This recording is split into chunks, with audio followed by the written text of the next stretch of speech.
Robben Island end of Paradise Point, where Peta Croft has set up a mobile office, and I'm going to present her with these documents here and a letter. I'll just quickly run through the documents I'm presenting. I have a 2003 document on the Queensland Government's position on water fluoridation. I have a sodium fluorosilicate bag label. I have a redox material safety data sheet. I have 10 facts on fluoride, which is from Fluoride Action Network, which is Paul Connett's website. I have 50 reasons to oppose fluoridation, which is Dr. Paul Connett again. We have, just for the record, sticky fingers. Professionals Against Water Fluoridation Supplies. Now this is a document by Paul Connett, and it's a statement from professionals around the world who have made their scientific opinions on fluoridation. All of these documents, Paul Connett's, can be found on Fluoride Action Network. I have 23 published studies report on association of reduced IQ with high fluoride exposure, again found on Fluoride Action Network. This is to do with diminished IQ in long-term use of sodium fluorosilicate. I then have statements from various people in the community who've done a lot of research. The first person is Diane Buckland. Her Fluoride Information Australia. It's a statement by Diana Buckland. And she's got various statements from all over the world, lots of things about corruption, collusion, conflicts of interest. There's people all over the world working on this document.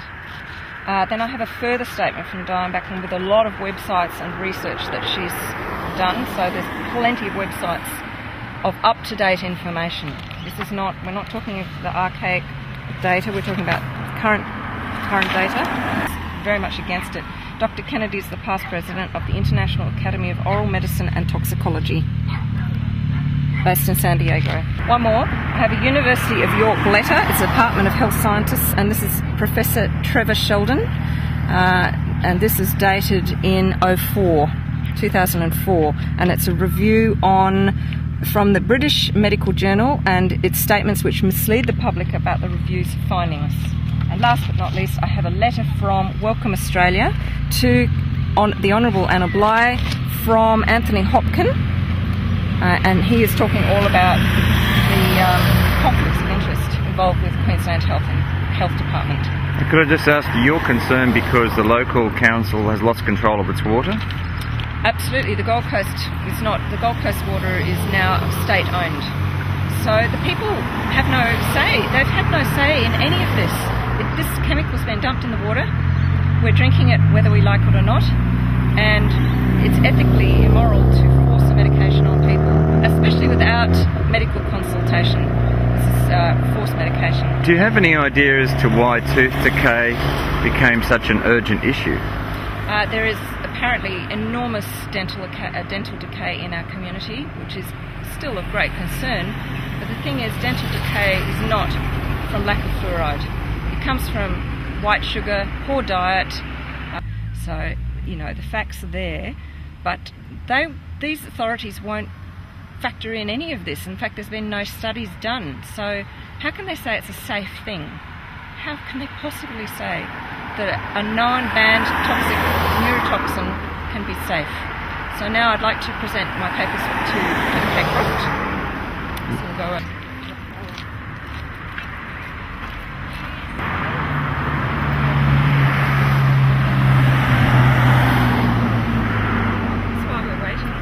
Yes.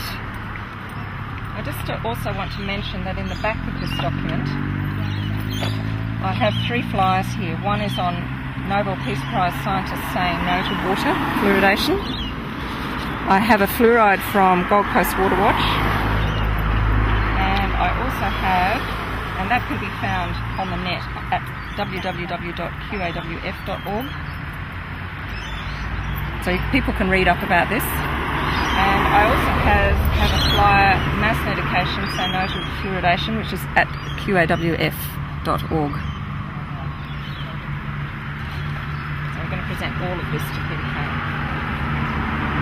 Do you know what her stand on the fluoride issue herself is? Do you know? Haven't actually spoken to her as yet. Right. I know that she's the Labor Party, and the Labor Party all crossed the floor and voted for fluoridation. So as far as I know, she's for fluoridation. Okay. My name's Jaya. Hi Jaya, nice to meet you. I'm a local. I live here at Paradise Point. I've been working hard with many people in the community for many, many months. When I say working hard, we've been doing 4 o'clock finishes, 7 o'clock starts for months, working on the water issues. Okay, so you're a Labor girl. I voted Labor all my life, but I will never vote Labor again. I'm not the only one. There's so many people that are disgusted with what has happened with our water and how it's being managed.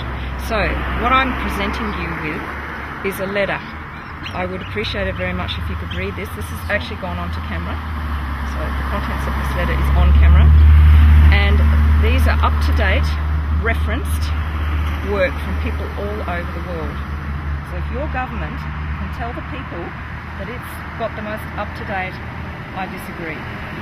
I would particularly like you to read the apology articles, which are in here about 3 of them. I haven't actually. I tried to do it this morning, but I didn't have time. But you'll find they're clear as day. All of the documents in here are valid and important, every one of them. So it's really important that you look through this now. So this is in regard to fluoride or Fluoridation and recycled water. The bulk of this is to do with fluoridation, but this letter is to do with both. Okay. Yep. All right. We're putting it on camera because we have a class action happening in Queensland with the people versus the Queensland government. It is serious. There's 600 people signed in the class action. But the main thing is that you understand that this is a deadly, serious issue, and we are being messed with something fierce. We're talking about DNA damage in the long run. In the short term, you're talking about lowering of IQ. And the Queensland Government have been completely negligent in their duty of care in not advertising the fact, which even the American Dental Association does on their website, in letting mothers of babies under the age of 12 months know that they should not give babies of that age fluoridated water. It is toxic to them. Right? Shocking negligence. Now, like I said, I've been working on this for 6 months solid. Now, I'm also a mother and I work long days. So I have just a couple of quick questions that we need to get on camera before I pass these documents I'm over. happy to take your information and that's have fine. a read of it. But I do I'm not have prepared to answer any questions on camera. I don't know where this information is going. I've got an office that's available to you. You can come and meet with fine. me. If you were meeting me in my office, you wouldn't be able to have a camera in there. So Then I need this to is a mobile office that I make available to all people. Yep. And I'm happy and willing to take all your information and have a read of that. Fair enough. Then I would just, personally, you don't have to answer this, but I will ask this question. Did you know that what is in the water is not calcium fluoride? I'm happy to read your information and take all that on board, and I'm happy to make representation on your behalf. Great. Well, representation has not been done on our behalf of the people, so I'm presenting you So officially this is the first time that I've met you. these documents, of which we know what's in this, and we know what is in this, and I'm officially handing these over to Peta Croft. And I'm happy to receive them. And there's a written request that you reply decently, sensibly, common sense. That's honestly, what I do. honestly, I would hope that you would think that that's what I would do. Honestly, to every single issue that has been mounted in this letter, on behalf of this letter has been written literally on behalf of thousands of people, and the letter itself was put together by many, many people. I commend you on the work that you've done.